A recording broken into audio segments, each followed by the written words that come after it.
Can you hear me okay? Yeah. Now, I got a severe warning from the MC when she asked me to tell a story.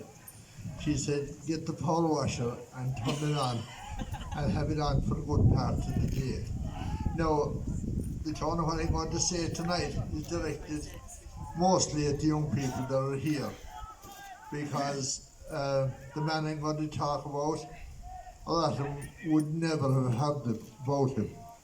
But basically, the art of storytelling, I suppose, in this country had its origins in the Ramley houses, where people would gather in somebody's house, where you must remember at the time there would have been no television to distract the visitors or the people who be in the house. There would have been a radio, but at night time there wouldn't be much entertainment on the radio. So this is one of the things that arose from the Ramley houses, and I suppose one of the greatest storytellers that there ever was in this country was the great Eamon Kelly. And for people that would never have heard him, I will attempt, very poorly probably, to paint a little picture of what he was like. Now, he usually started his stories something like this. In my father's time, it was very common for all men to wear headgear.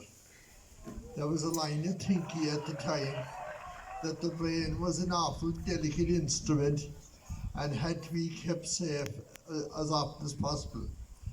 And my mother said that my father, he used to wear a flat cap.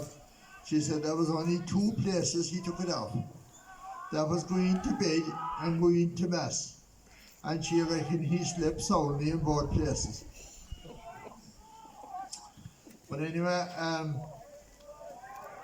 back in those days as well, anything to do with farming required a lot of manual labour, because if a farmer was lucky in those days, he would probably have had a horse. But when the hay was to be made, the word, which is rarely used now, which is mehel, the gathering of the neighbours, along with the farmer and his family, and whatever people he would have working for him, they'd be all called to lend a hand at the making of the hay. Now, the farmer in question, he had a 7-boy. He was the kind of a fella, he wouldn't grate at anything. He said if we told him to make heaps of the hay, he'd be scattering it. And the other way around. He was called John the Man. And there was a big gathering in the field, at the hay. And to slake the thirst, there was a big earthenware jug brought to the field. It was a mixture of milk and water, referred to back in those days as Ishke Lia.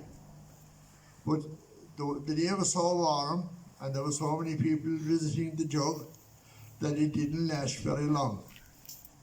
Now, the farmer took note of that, and there was a pub nearby, and he said he should send somebody to bring something to drink from the pub. And he said, sure, John the Man won't be good for us. And he gave him the earthenware jug and pointed out where the pub was, through no more than 200 yards down the road. He said, go down there, he said, and ask the man in the pub for a gallon of loose porter.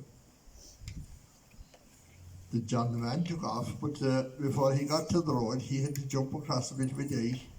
And of course, he wasn't careful enough with the vessel he was carrying, and didn't he clip it off the stone in the ditch as he was going out over it. And he was left with nothing but the handle of the jug. He didn't miss the part of it that was no longer there, and he arrived into the man in the pub, and he said he wanted a gallon of loose porter. And the barman poured the porter into a vessel that he had himself, and when he had it done, he said to the the farmer's worker. He said, show me your vessel now to put this in. And when the lad held up his vessel, it was on here, then he realised he had nothing but the handle. So the man at the pub says, listen here now, he said, where am I going to put this, he said. I'll be charging for it anyway, he said, so that's a problem for you to solve. And John the man was thinking, and all of a sudden he hit on an inspired thought. He took off the hat and he said, pour it in there. And the publican poured the porter into the hat, but he couldn't get it all in. And there was about a fifth of it left. And he said to the farm worker, what am I going to do with the rest of it? And the lad was scratching the back of his paw, and next thing he said, put it in there. Which the man at the pub did, and he handed over the money for the stout, and he headed very carefully back for the field here. And when he arrived, and the farmer saw him with the little drop in of water on top of the cap, he said, oh well, they never got the rest of it. And the lad very quickly said to the side here. And that was John the man. Well done, Roger.